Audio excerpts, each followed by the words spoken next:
Afternoon, everyone. This is day 22 of the Trump Republican shutdown of the federal government. And Republicans have shown zero interest or capacity to reopen the government, enact a spending agreement that meets the needs of the American people, or address the health care crisis that Republicans have created. And the health care crisis is growing in intensity and urgency all across the country.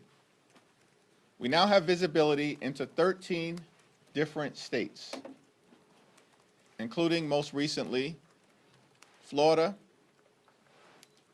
Virginia, Maryland, and Georgia. And all across those states, millions of Americans are going to experience dramatic increases in their health care premiums, co-pays, and deductibles, as is the case with everyday Americans all across the country.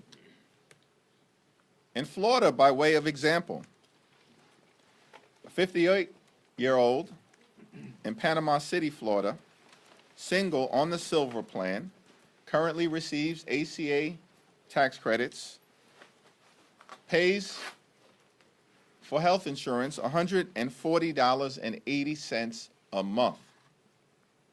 Because Republicans have decided to allow the Affordable Care Act tax credits to expire, that same individual who's currently paying $140.80 per month, their costs will go up to $1,526 per month.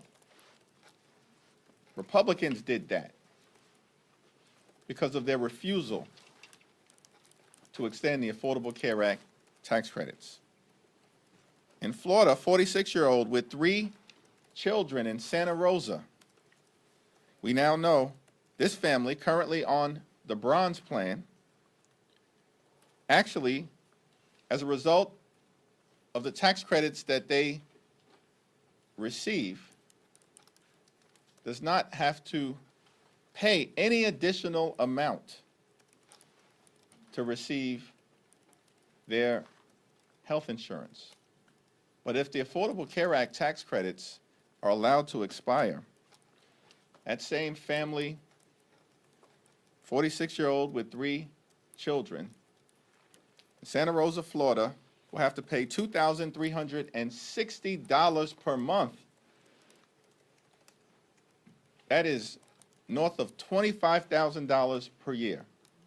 Unaffordable, impossible, unsustainable, and it will result in that family having to go without the ability to see a doctor when their children get sick.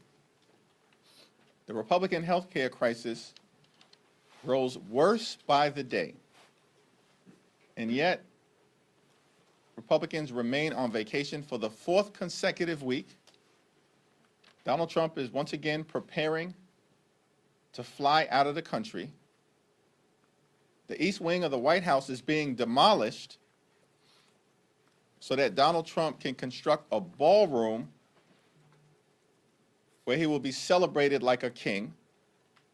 And at the same time, Trump is trying to rob taxpayers of $230 million to continue to line his pockets.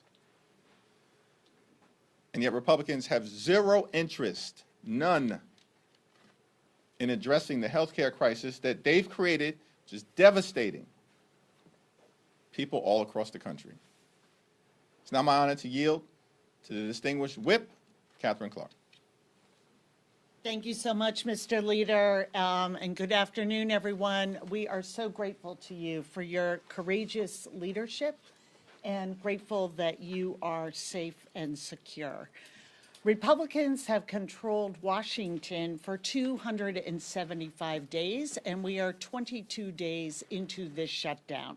And through all the chaos, there has been one constant, one theme at the heart of their budget and their shutdown and their health care crisis. They seek out and target the most selfless and the least privileged Americans. They always go after those who have already had to sacrifice. Americans working a second job to keep their kids fed. Americans who have chosen to serve in uniform or as civil servants. Americans who are caring full time for their loved ones. It's working parents on Medicaid. It's sick children who need home care. It's veterans who rely on the Affordable Care Act. Those are the people that Republicans expect to get by with less. It's never the billionaires. It's never corporations. It's certainly never themselves. Because what does Donald Trump expect for himself? What do you see him talking about when you turn on the news? A luxury plane, a gold-plated office, a new ballroom, and now a literal monument to himself. All as 1 million children are about to be kicked off of Medicaid. Another million will see their family premiums double or even triple. And Republicans are complaining about the Peace Prize that Trump didn't get, about camera angles and escalators, acting like somehow they are the victims, while they victimize the most innocent and vulnerable people, hard-working Americans. Republicans choose to go on vacation. That's not an option for the American people. The bills come due no matter how hard they work. So our message to the Republicans remain the same. Come to work, come to DC, sit down with us, negotiate, end this healthcare crisis, and end this shutdown. And now it is my great pleasure to yield to our caucus chairman, Pete Aguilar. Thank you, Whip Clark. Thank you, Leader Jeffries. Before I talked about the shutdown in healthcare, I did want to touch on the terrifying threat that Leader Jeffries, by someone convicted from January 6th. As a member of the January 6th committee, we deposed, we interviewed a number of individuals who were summoned here to the Capitol that day.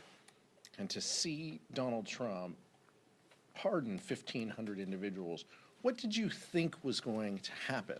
These are individuals who had violent criminality in their past, and we have seen that carry forward now.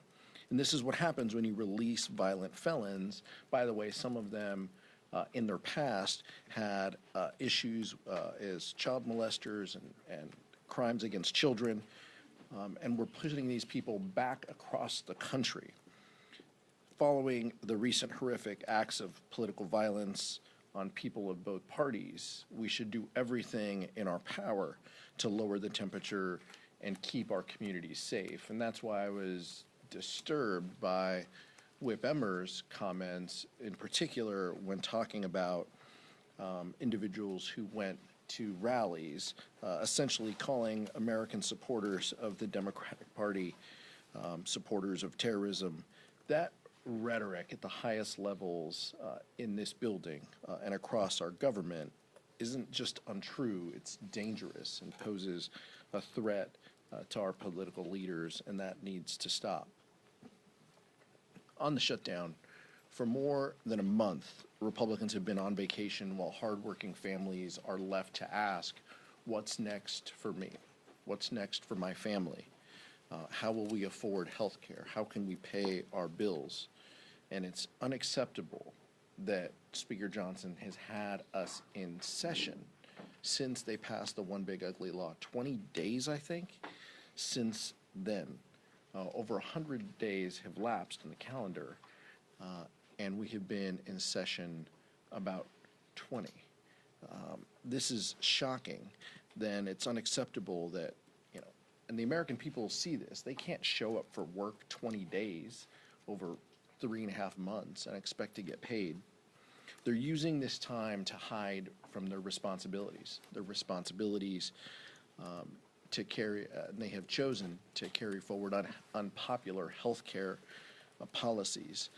Even when Republicans like Marjorie Taylor Greene, Kevin Kiley, Beth Van Dyne have all said that Republicans should be in D.C. working.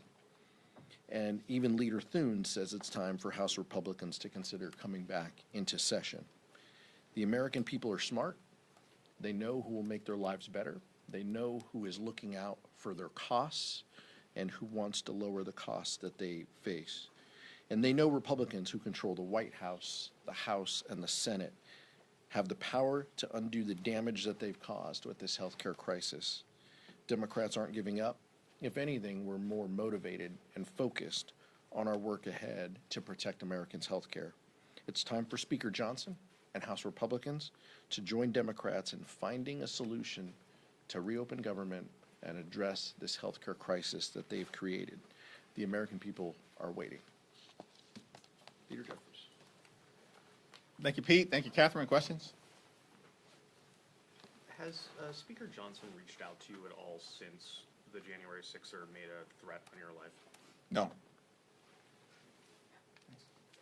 Thank you, Mr. Leader. At this point, do you think a new CR is needed past that November 21st date? And if so, what would be an acceptable end date? And would it have to be paired with some type of vote on an ACA extension? What we need to occur right now is what Democrats have maintained from the very beginning. At this point, we need to reopen the government. We need to enact a spending bill that actually meets the needs of the American people in terms of their health, their safety, and their economic well-being, particularly in terms of driving down the high cost of living, while at the same time decisively addressing the Republican health care crisis that grows graver by the day. Our position over the last several weeks has remained consistent. Cancel the cuts, lower the costs, save health care, address the urgency of the expiration of the Affordable Care Act tax credits. This is not a partisan issue. And that's why we've seen Democrats and now many Republicans, traditional conservatives and right-wing conservatives like Marjorie Taylor Greene, all acknowledge what Democrats have been saying for weeks, which is that the Congress needs to act to extend the Affordable Care Act tax credits to prevent tens of millions of Americans from experiencing dramatically increased premiums, copays, and deductibles. Those increases will devastate the American people. It's unacceptable. And House Republicans need to cancel their vacations, get back into town so we can do the business of the American people. Thanks. Back. Thank you, Leader Jeffries. Do you have a response to Trump refusing to meet with you and Leader Schumer until the shutdown's over? Donald Trump has spent more time on the golf course than he has in talking to Democrats on Capitol Hill to reopen the government, to enact a spending agreement that's bipartisan, and to address the Republican health care crisis. His behavior, unpresidential, unhinged, unpatriotic, un-American, throughout this process, speaks for itself and makes clear that Republicans shut the government down and have had zero interest in opening it up. Why? Because they'd rather inflict this kind of pain on hardworking federal civil servants and the American people than provide health care that's affordable to everyday Americans, working class Americans, and middle class Americans. Catherine, Pete? Good. All right. Thank you, Mr. Leader. Going back to the CR conversation, some Senate Republicans, including Leader Thune, have said the longer the shutdown goes on, the higher the likelihood that a full-year CR would be necessary. What are your thoughts on that conversation kind of intensifying in the Senate? And maybe Chair Aguilar as an appropriator. I know appropriators hate those words, full-year CR, so I'm hoping you can explain to the American people why that's something that probably most Democrats would oppose in this situation. Let me let Chairman Aguilar and Whip Clark respond, and then I'll address the question as well. Well, just a reminder, Whip Clark is an appropriator on leave, by the way, in her leadership capacity. Look, as the leader mentioned, none of us want a continuing resolution. We want government open. I want people to go to the Smithsonian's. I want park rangers to be able to work. All of this is so incredibly important, and it's why Democrats have been very clear we want government to open. But that takes both parties. That takes Democrats and Republicans. And what frustrated me is, as you heard before, Michael, in the caucus, press conferences is each time Republicans carried a bill in appropriations, they did it in a hyper-partisan environment. And what do I mean by that?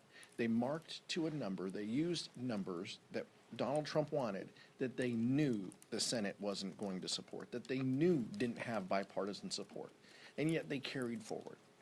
And Tom Cole, a well-meaning person, executed this strategy, knowing full well it was a waste of time. And what happened as a result? We wasted months when we could have been negotiating, when we could have been working to find common ground in a bipartisan way on actual funding bills. The deadline of September 30th has always been the deadline. It's always been the end of the fiscal year. It seems like House Republicans just maybe tuned in, week 2 of their vacation to figure this out. We knew this in April. We knew this in May and June. And it's just incredibly unfortunate that House Republicans wasted time when they could have been working in a bipartisan way. And our hope, our focus, our goal, we don't want to continue resolution for 14 months. I know the chairman of the Ways and Means Committee just mentioned that. We want actual government open. We want actual funding bills. But we want those done in a bipartisan way. The American people want that. They want us to address this healthcare crisis. It seems like House Republicans and Senate Republicans are the only ones who haven't realized that yet. Yeah, it is amazing to me that the new conversation is, well, what's the length of the next CR? Let's back up to where we are today. We are in the 22nd day of a shutdown that is completely avoidable. By coming to the table and talking about the American people, and that what they promised, what the Republicans promised, and the president promised on day one, we're going to help lower your costs. And everything has been made harder and more expensive. So come to the table. Why are you talking about the length of a CR? Come to the table and negotiate with us. End this healthcare crisis. Help the American people. And I repeat this every week, but 60% of households are not making it, unable to provide the basics. And so let's bring those voices in. And by refusing to even show up to do your job, the arrogance and the dismissal of what's happening in people's lives, how they feel when they know the threat to being able to provide for their families, being able to afford housing, groceries, the utility bill, and then this blow. I mean, how are people possibly supposed to be able to afford an increase of $2,000 in their monthly insurance premium?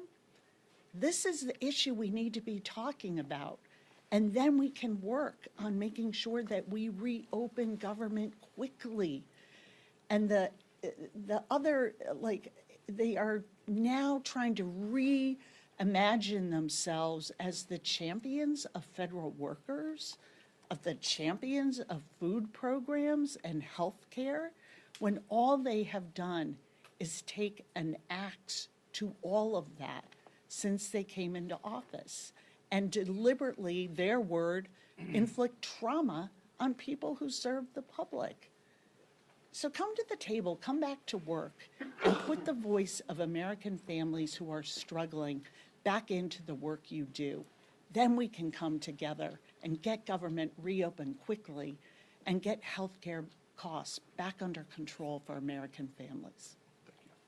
We're in the midst of a cost of living crisis here in this country. Donald Trump and Republicans promised to lower the cost of living on day one. Costs aren't going down, they're going up. Electricity prices through the roof. Housing costs up. Grocery costs up. Child care costs up. And now Republicans refuse to do anything to extend the Affordable Care Act tax credits, which is going to result in tens of millions of people experience dramatically increased premiums, copays, and deductibles. It's out of control. It's a cost of living crisis and it's a health care crisis at the same time. And yet Republicans continue to ignore it, refuse to deal with it. And on top of all of that, we're in a moment where millions of Americans are about to increase their experience with heightened food insecurity, with hunger, because of the one big ugly bill and the fact that Republicans enacted the largest cut to nutritional assistance in American history. These are all quality of life issues that have to be dealt with right now. And yet Republicans want to talk about process and their my way or the highway approach, their take it or leave it approach, which is what they've been visiting on the American people this entire year in terms of their extremism. And it's all unacceptable. Just come back to work. Let's sit down. Let's negotiate a bipartisan agreement. Let's reopen the government. Let's address the high cost of living in the United States of America. Let's address the hunger that you're creating. And of course, let's address the Republican health care crisis. Thanks. Mr. Leader, given the rampant misconduct we're seeing among immigration agents, most recently on Canal Street yesterday in Chinatown, New York City, do you think eventually ICE should get the Doge treatment? We've all been very outspoken as it relates to the out-of-control behavior unleashed on law-abiding immigrant communities by mass agents hiding their identity and far too often violating the rule of law, often directed at people who are American citizens. And it's all unacceptable. And it's one of the reasons why the American people have turned on Donald Trump and Republicans with respect to their extreme immigration policies. We should be holding the Department of Homeland Security accountable for the overreach and the extremism that they're being subjected to in terms of what the American people are experiencing. And yet, we're seeing none of that accountability coming from Republicans. That's unfortunate, but Democrats will continue to make the case to the American people that this is all abnormal, so much of it is unlawful, and it's got to stop. Mr. Jeffries, thank you. Good afternoon. Can you or Ms. Clark allude to this question about using the health care subsidies and using the end of government funding as an inflection point? The idea that in the minority you don't have many opportunities to say, okay, here's what we want, here's what we need. Can you talk about using that, and is there concern about pain that's being inflicted on federal workers here, because there's like, this is the strategy that we've chosen? No, our position is not about strategy. Mike Johnson and the Republicans keep talking about strategy. What we're focused on as Democrats is making a difference in the lives of the American people. Because the American people deserve better than what they've gotten from Donald Trump and extreme MAGA Republicans, who haven't made their life better. They've made their life worse. Their life has become more expensive. And now because of the Republican health care crisis, that includes the largest cut to Medicaid in American history, hospitals, nursing homes, and community-based health centers closing all across America, including possibly dozens in Alabama, as was announced earlier this week. And now because of their refusal to extend the Affordable Care Act tax credits, tens of millions of Americans are about to experience dramatically increased health care costs that will medically bankrupt them or prevent these Americans from being able to go see a doctor when they need one. These are real life consequences of extreme Republican policies. That's what this moment is all about. And as Democrats, we're going to continue to stand with hard-working federal employees who've been under assault by Donald Trump and his administration since January 20th of this year, prior to the start of the Trump Republican shutdown. More than 200,000 federal employees had already been forced off the job by Donald Trump. That's before the shutdown. So it's unfortunate that Trump and the Republicans have chosen to use their own shutdown to further hurt the American people. That's why our position continues to be, come to the table, let's reopen the government, Let's enact a bipartisan spending agreement that makes life better for the American people. And let's address the healthcare crisis that's devastating people in working class America, in rural America, in urban America, in small town America, in the heartland of America, and in black and brown communities all across America.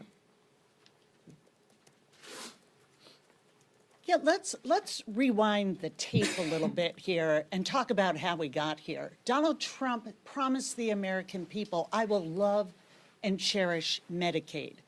And if you remember, when they were going through their budget process, they took $800 billion, said was going to come out of a specific committee. And we said, those are going to be cuts to Medicaid. What do we hear from our colleagues across the aisle? Where does it say Medicaid? Where does it say that? We're going to protect Medicaid. When they knew full well they were going after people's health insurance. We have been trying to meet with them, talk to them, use the appropriations process to cut a fair deal. It's this theme that I've been talking about, that why do you go after the American people who are struggling to get by? Why is that the bargain? That we are going to pay for tax cuts for the very wealthiest of Americans and corporations with the hard-earned dollars of the American people who want and are entitled to be able to afford health insurance. And what have we seen since they're going to love and cherish Medicaid?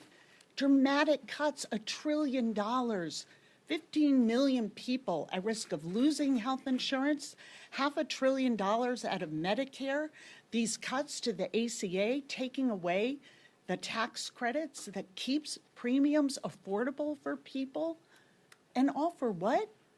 So they can make permanent tax cuts for the very wealthiest and drive up the deficit at the same time, telling hardworking Americans, not only going to be hard today, it's going to be hard for your grandchildren into the future to pay off an economy that we are rigging against you.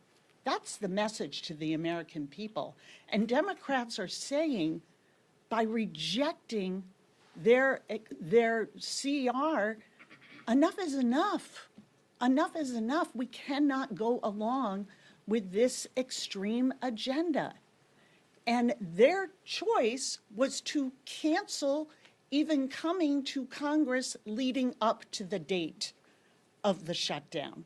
They have chosen this shutdown, and they continue to make it punitive to federal workers in a way that I've never seen any administration do. That they are choosing who they like, who they don't. We have always come together before any shutdown, no matter which party was, had policy disagreements over what, and said, we will come together in a bipartisan way and pay our troops. The White House just said in the past hour that it was Democrats who were essentially being punitive by saying, let's, let them cut some of those programs and we'll use this as leverage. What's your response to that? I would put that in the category of love and cherishing Medicaid and lowering your costs on day one. It's an outrageous, they have been attacking federal workers. Their goal was to inflict trauma. Whether it is firings, proposing that some people will not get the back pay that they are entitled to get under federal law in this shutdown, making things as difficult as possible. I mean, the way they have treated workers, whether they're federal workers or hardworking people in our community who are trying to provide for their families and are struggling to do that, it is just a let them eat cake moment. You just fend for yourselves, because we'll tell you who we're working for. Those who already have great wealth and power, full stop. So they can say whatever they want. They can issue and try and spin the context. Federal workers know who's on their side. And working people in this country are watching what is happening and watching them put them last. You get in line. Your tax credits that help you pay for insurance premiums, those expire. Those for the very wealthiest, we're making those permanent in the very same month, in the month of December. It is outrageous. And the fact that they aren't even showing up You don't even show up to do your job is something that it is no wonder that that the American people are showing up and 7 million strong at rallies on Saturdays, but also showing up in poll after poll saying, this doesn't work for me. The system was already rigged against me, and now it's getting worse due to your policies. So they should really look in the mirror. And if they've decided that they're cutting people's health insurance in order to give the wealthiest people in this country a tax break is a bad policy, we are here to meet with them and talk about how we can undo this. Let's put the people back into the proposition here and end this shutdown. Thank you. No, right there. Third row. Leader Jeffries, what advice are you offering Illinois Democrats right now who are considering redrawing their maps? And do you share any reservations about potentially diluting Democratic strongholds?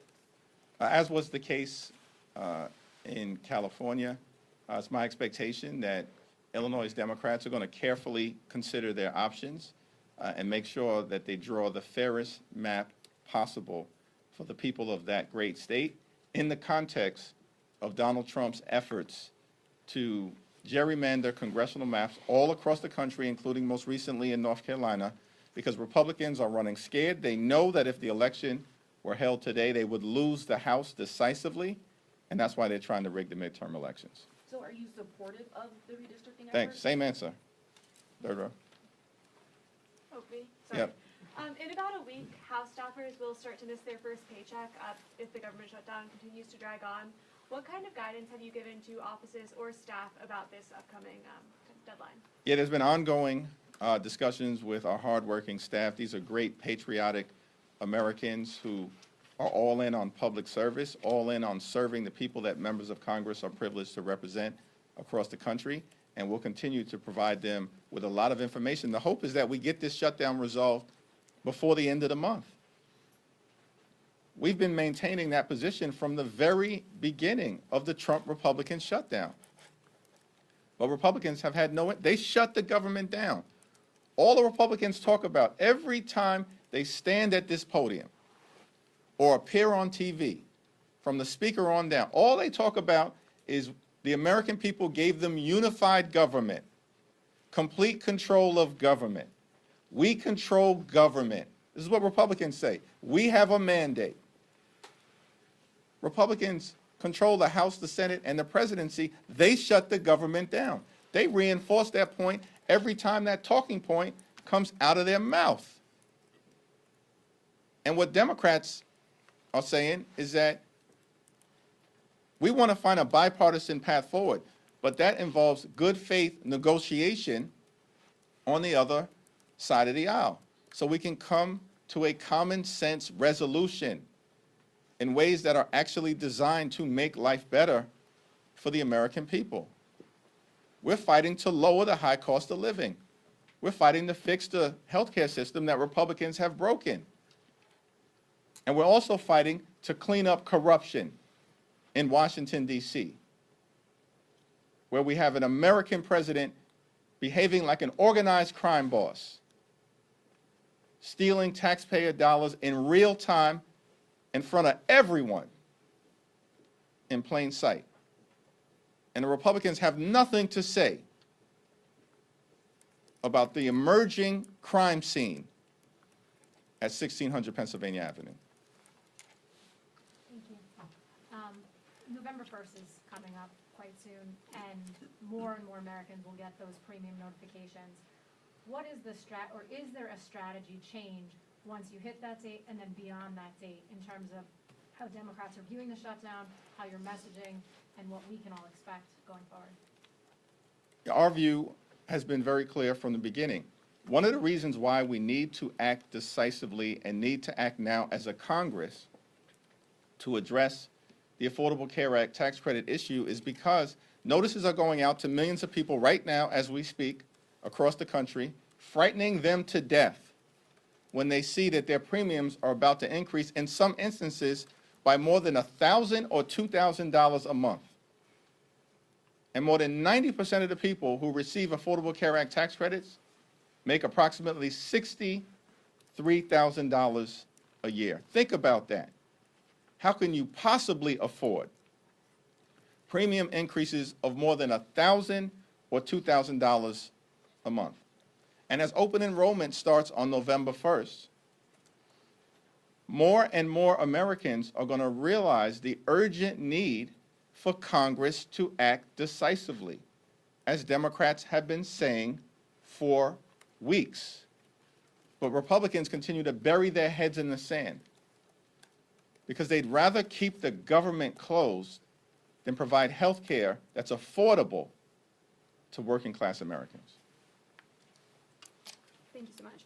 Can you just speak to some of the programs that Democrats want funding for in the $1.5 trillion list of demands? We've heard things like $13.4 million for civic engagement in Zimbabwe, $3.9 million for LGBTQ democracy grants in the Balkans, things like this.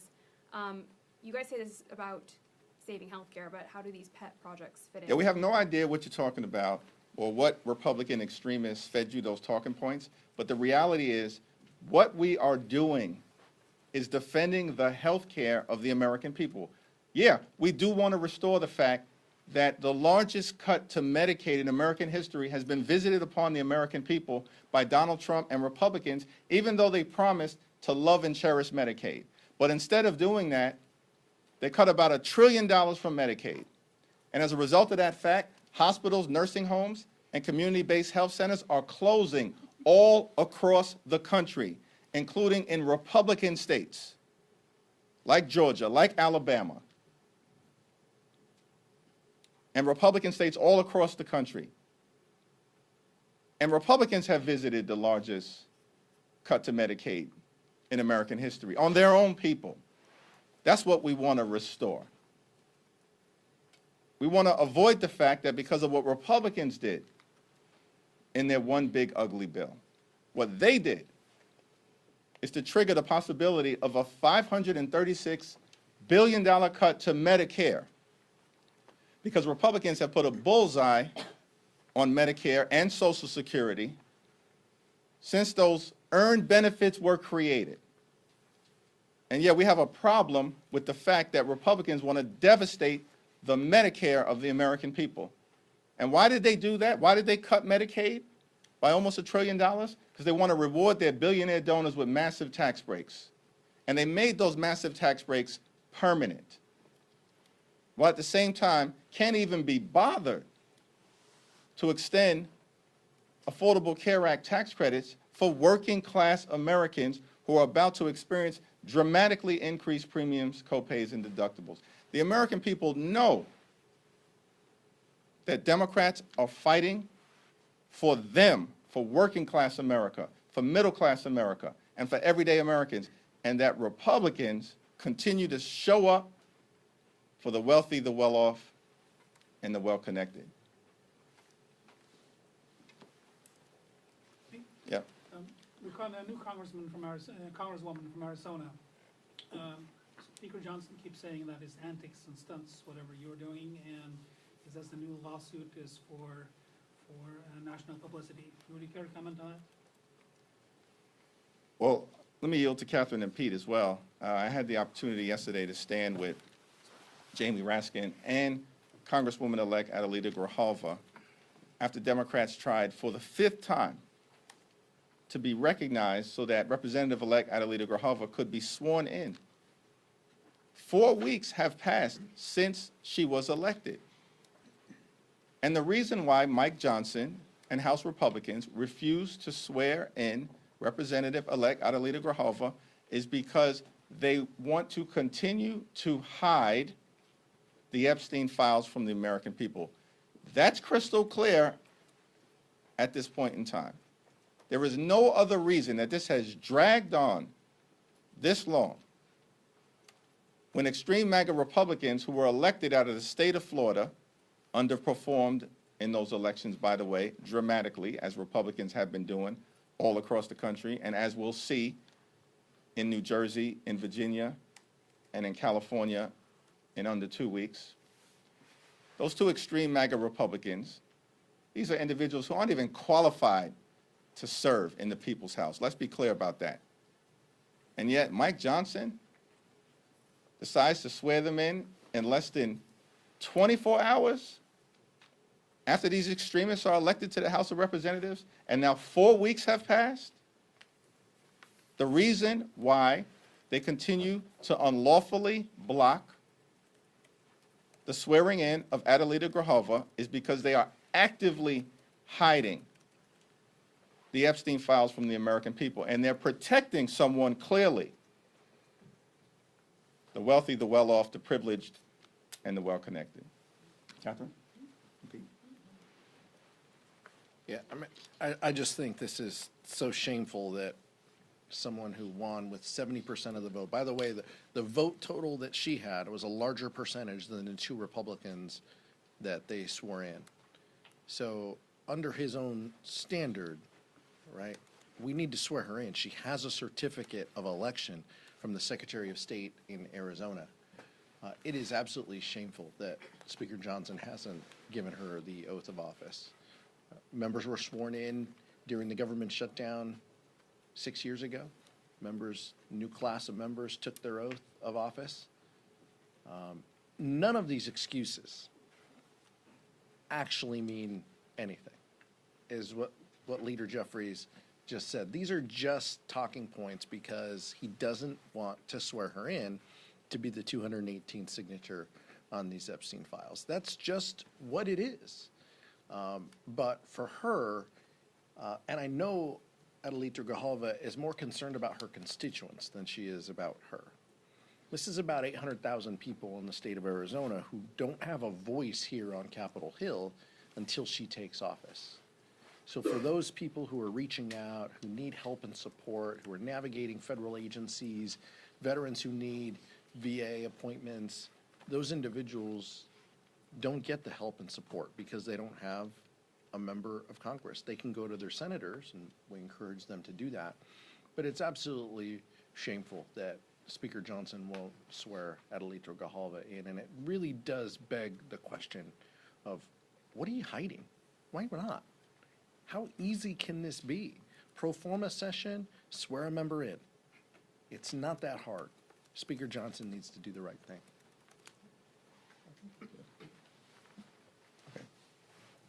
Thank you, Leader Jeffries. Wondering if you could comment, the Pentagon is implementing this new policy with regards to communication with members of Congress, apparently centralizing that through a specific office. How, from your perspective in Congress, would that affect the day-to-day operations here and your visibility as a co-equal branch of government into what's going on there? Well, this is just another example, and by the way, Pete Hegseth, the most unqualified Secretary of Defense in American history, and an example of the type of extremists that have been rubber stamped by Republicans in the Senate. They know these people were unqualified. They put them into office, and now they're continuing to undermine American values every single day of the week, as opposed to actually doing their job. And from our perspective as Democrats, listen, we're not going to bend, we're not going to break, we're not going to bow down to any wannabe king as it relates to upholding our oath of office and standing up on behalf of the American people. The Republicans were confused as we began to deal with the spending bill issues that we're confronting right now on behalf of the American people. They are very confused because all along Donald Trump knows that House and Senate Republicans, they function like a wholly owned subsidiary of the Trump cartel. That's how they act. They just rubber stamp Donald Trump's extreme policies and they move on. Don't say anything about it.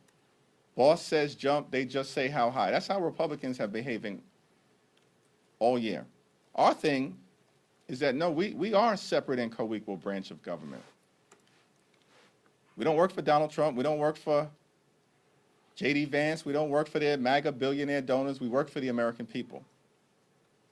And that's why we're standing up for the health care of everyday Americans. And that's why Democrats are in this fight until we win this fight. Thank you all. Thank you, Ruth.